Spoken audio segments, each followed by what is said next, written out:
BJP যখন জেলায় পরিবর্তন যাত্রা করছে ঠিক সেই সময় দক্ষিণ দিনাজপুর জেলার তপনে শনিবার বিকেলে একটি অনুষ্ঠানের মধ্য দিয়ে তৃণমূল কংগ্রেস তপশিলি সংলাপের শুভ সূচনা করলেন।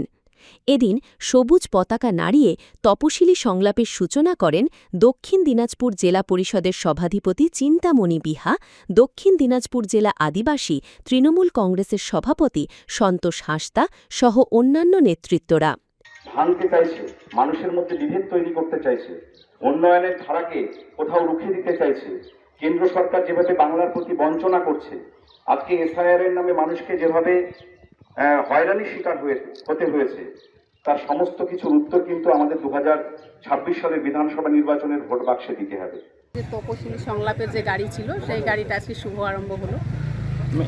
গাড়িটা কোথায় কোথায় যাবে? গাড়িটা আজকে আমাদের চণ্ডীপুর অঞ্চলেই ঘুরবে, 3টে স্পটে। কাজীবাগ শিউর এখানে ঘুরবে, গোটা জেলাতেই ঘুরবে। আমাদের যেখানে এসটি এসসি লোকজন আছে, সেখানে আমাদের যে নেতারা আছে, তারা বিজেপি সরকার যে আমাদের এসটি এসসি মানুষগুলোকে যে ঠুকিয়ে যে ভোট নেয়, সেটা আমাদের হচ্ছে মানুষগুলোকে বোঝানোর ব্যাপার আছে।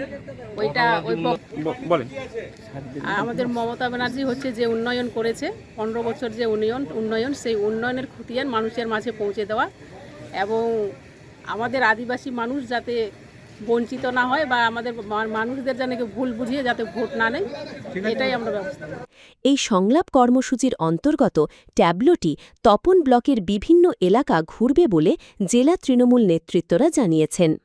এই কর্মসূচির মাধ্যমে রাজ্যের তৃণমূল সরকার তপশিলি সম্প্রদায়ের জন্য কী কাজ করেছে, কী উন্নয়ন করেছে, সেসব তুলে ধরবেন।